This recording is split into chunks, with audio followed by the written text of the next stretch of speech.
Hello, everybody. It's Stephen Paul from WinExtra bringing you your daily brief for May 24th, 2011. And hopefully today we'll actually have video with the show, unlike yesterday. Yeah, yesterday we recorded in using Uvu as well, but it was in the 2D panel, which I think looks considerably better than this kind of Fox 3D stuff that's going on here. Don't know how you feel about that, Steve, but for some reason or other, the 2D stuff doesn't record. You know, it's kind of silly. I was in touch with Uvu about that, and they say it's a known issue that they encountered with their, I guess they're doing a push for the iPhone app or whatever, and it caused problems and whatever. Anyway, they know about it and they're dealing with it, so we will probably switch back as soon as they get it fixed. Yeah, because this isn't very sort of... It doesn't work for me. I don't know. The Fox 3D sort of... It's rather distracting because I know that, for example, my room isn't shaped that way. Oh, well. I kind of like it for a change. Anyway. I'm cranky today anyway. So really I know you are. You're sore and pinpricked.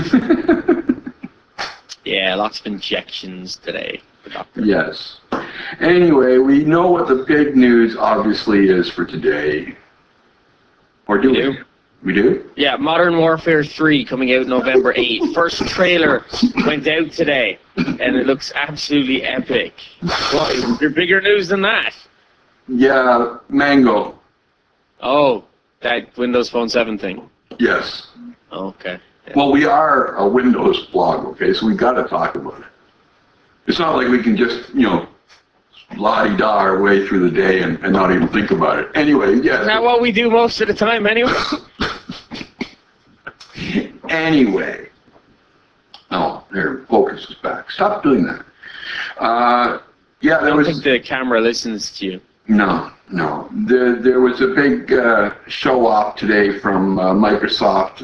It was sort of, New York and England, or London. Big presentation of all the new stuff coming with Mango. 500 new things. Really? Because what I saw today was not 500 new things. No. Admittedly, like, I only caught the last 25 minutes of the call because, as we previously said, I was at the doctor's this morning. But that's okay. Hey, listen. I launched the webcast of this right just before 10 o'clock, and I only got about maybe 5 minutes more than you saw because it took so damn long to load. I should have been like loading it at 9:30.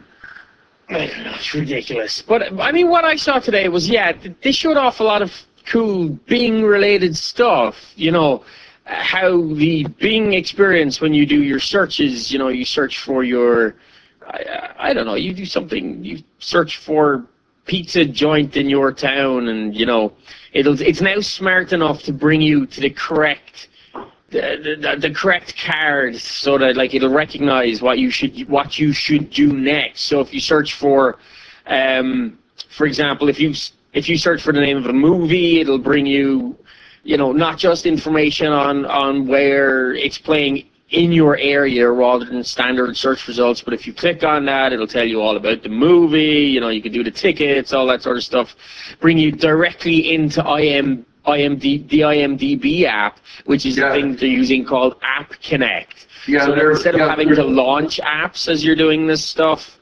they've also got what they call quick cards. Yeah, well, these are what these things are. Quick cards. What's quick cards? It's another name for a page that displays the bloody information. It's just terminology on it, you know. But these cards, these pages present you with all the information that you need. But the app integration is deeper in the fact that it can link within the app. They showed that with when your man was booking the flight, and he wanted to see his boarding pass. It was possible to put the boarding pass part of the app directly on the live tile on the front. And when you clicked it, instead of it relaunching the app and you having to go search for the boarding pass within the app, it would take you directly to the app. It's called app shortcutting, something new coming with Mango. One of the other things that was, like, there's a lot of new terminology, which is, you know, just reworking of words for crap, but they're multitasking. They're referring to as hydrate and dehydrate apps and games. Hydrate and dehydrate. What the hell does water have to do with anything? Because trust me, the last thing you're going to want to be doing is dropping your Windows Phone 7 in a bucket of water. But no, I mean, multitasking, right? So finally, obviously, true multitasking is coming to Windows Phone 7 for third-party apps. But here's the kicker, and you can only do 5 apps at a time. And, you know, that's understandable, I suppose, because obviously phones have limited system resources and they want to make sure that things don't get bogged down.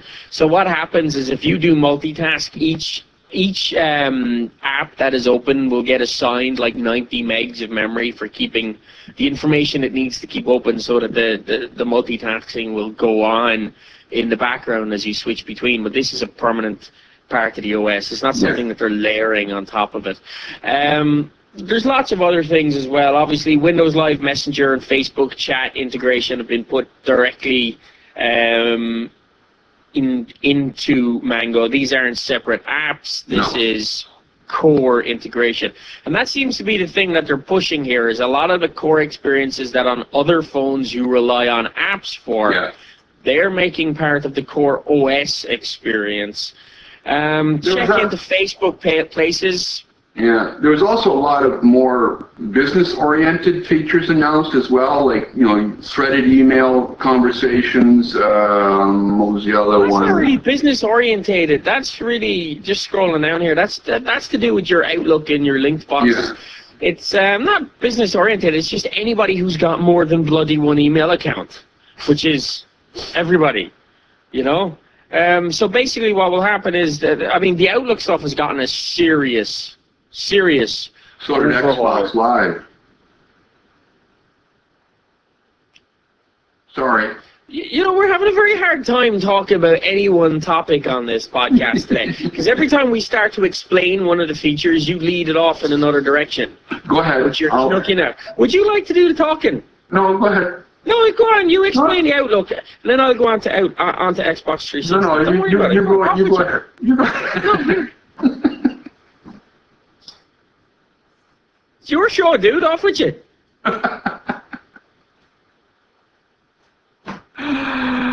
sit there and laugh like you cannot. Just get on with it.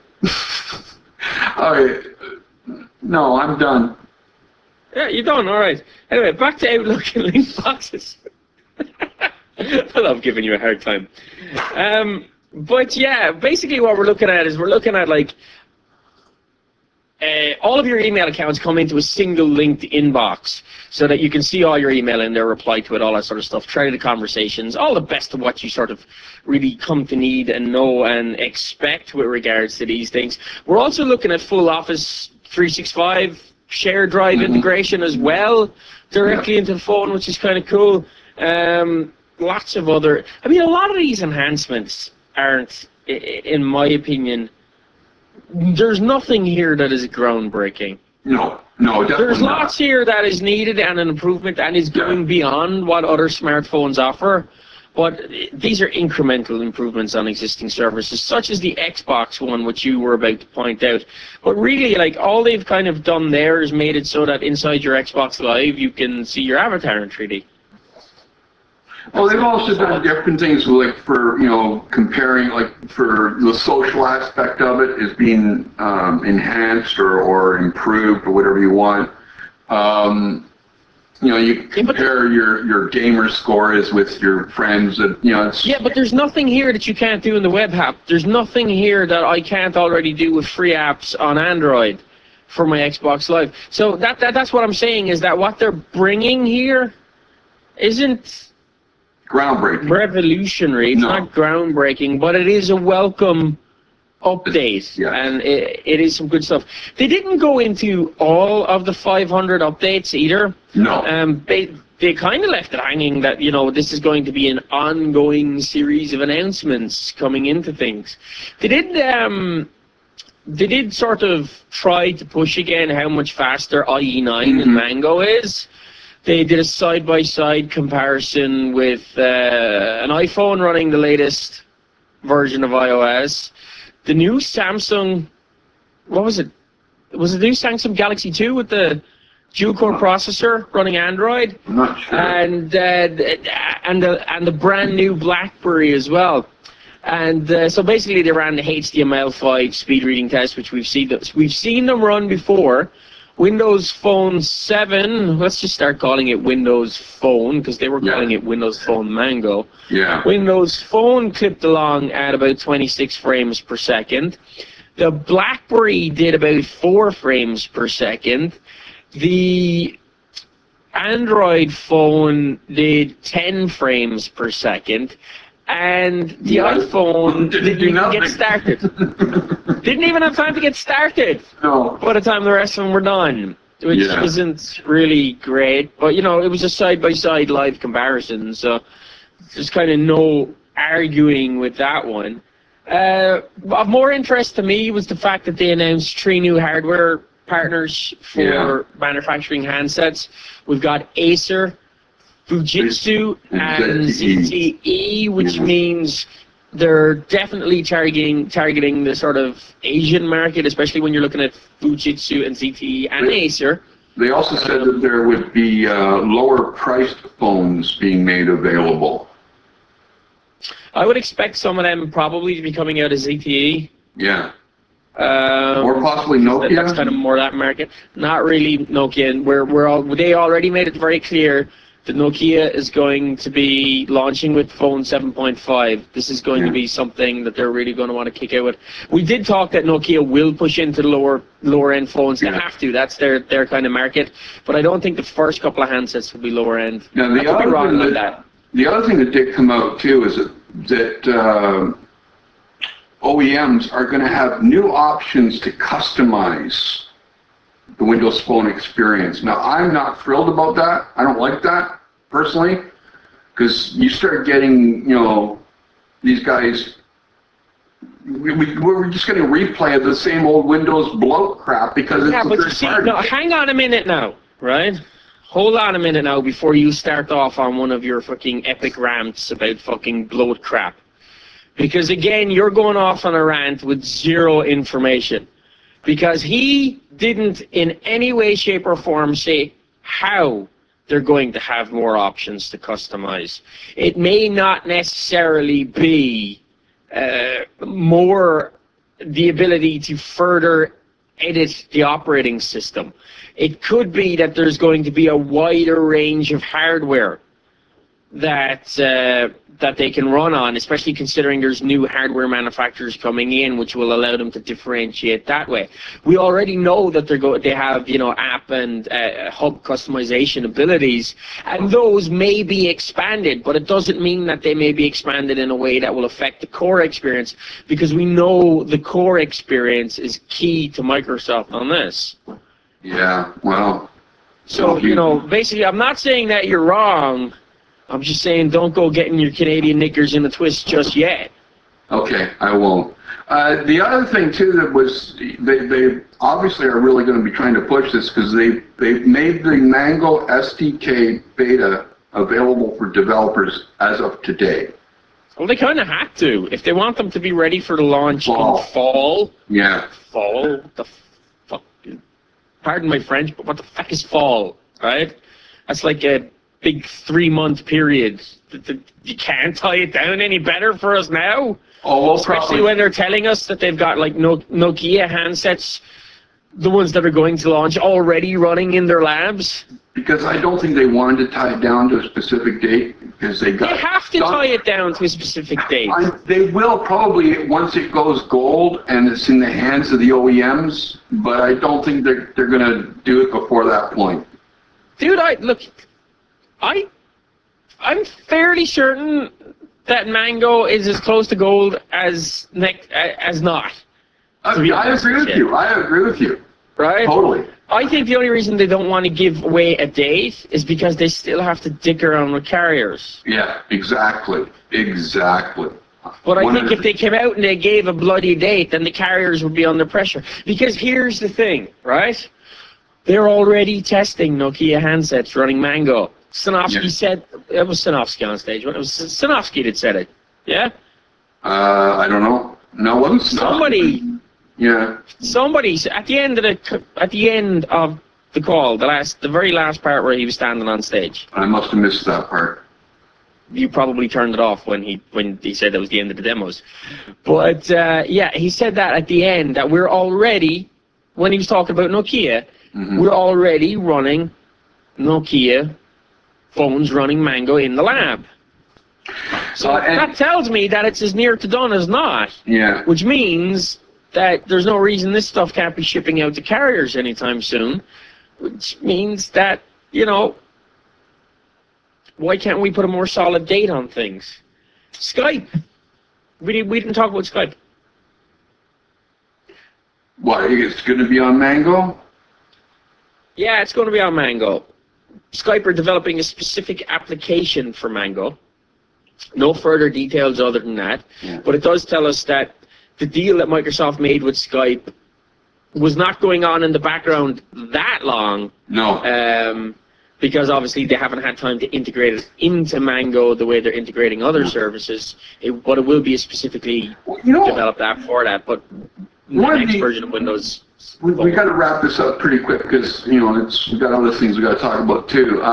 2 points. One thing I found interesting was during the demo, I noticed that I can't remember his name, but he gave a voice command because the phone. He was doing a demo, and the phone came up with an ignore or whatever box, and he said ignore. And there was no touching. It was a voice command. Now I don't know that mine does that now at all, other than you can use it for search. But voice commands would be interesting. The other thing is this is going to be a free update. Well, yeah, of course it's going to be a free update. There's no way on earth they could charge for this. Yeah. Seriously? I mean, the people who have bought Windows Phone 7 so far are early adopters. Yeah. Right? If Microsoft was to turn around and say, right, guys, we didn't deliver everything. We screwed you with updates because we couldn't get the carriers in line. Now you're going to have to pay for the next version. They might as well just throw Windows Phone 7 out the fucking window. Yeah. All right, on to the rest of the news. Yesterday it was hitting all over the web, and I'm a little irritated by some of the posts that came out, but apparently Ballmer has said that Windows 8 will be released at some point in 2012. Duh. That's not news. Well, you see, here's the interesting thing, right? He didn't actually say it would be released. He said we would see it later this year. Yeah, we would see it this year, but it would be released in 2012. Do we have an actual quote where he said release 2012? Because look, I saw a lot of stories yesterday too. I did not see a story that actually said, where they quote him as saying it will be released in 2012. I see him saying that we will see it. But either way, even if it is released in 2012, because this is only minor nitpicking, right? Even if it is released in 2012, here's where you're going to see it. The tablet. Yeah. We've discussed this before, and the way things are shaping up, okay, here's a direct quote. We've done, okay, hang on a second. It's not really a direct quote then, is it? And yet, as we look forward to the next generation Windows systems, which will come out next year. That's not, there's no release in that statement. It's easy to say something will come out next year. It doesn't, a beta is still coming out next year. Yeah, well. But here's the thing. It will come out next year. Yeah. But everybody hold your fanfare trumpets because it's not going to be on the desktop next year. At least I don't think it will be on the desktop next year. I think next year you will see the tablet release. I beg to differ, but we'll see when we get closer. You got some E3 news that came out from Ars Technica? Yeah, it's just that, all right, obviously the E3 stuff isn't happening until, what is it, June 6th, Monday, when Microsoft will do all their stuff. But they did send out, obviously, their invites to the press, and the envelope that it comes in comes with a lot of stickers on it and stuff for customizing the E3 press release card. And obviously, by having a look at those, it opens the door for a bit of speculation as to what we may see at E3. So, some of the stuff based on the slots on the badges and the phrases that we may see is we're probably finally looking at seeing that Star Wars on Kinect being released. Something to do with the Halo franchise. Yeah. The thing is full of names like Master Chief and so on and so forth. Tomb Raider, Portal. I see more stuff on it that relates to Kinect, music. What else is there? Gears of War 3. Nothing on it that specifically points to hardware besides the Kinect stuff. Yeah. So, you know, these potential rumors of possibly seeing Microsoft hardware for the next generation Xbox look even more distant than they were. Yeah. But seriously, it does seem to look like we might be getting the remake of the original Halo, because that's really about the big Halo news that everybody wants and is expecting. The Star Wars Kinect game and possibly exclusive Portal 2 content. And yet we may all be wrong. Yeah. Anyway, folks, sorry for going on a little bit long there, but it was a big day as far as the Windows Phone is concerned, and we had to cover it. But that is the daily brief for May 24th. That's Paul. I'm Steve.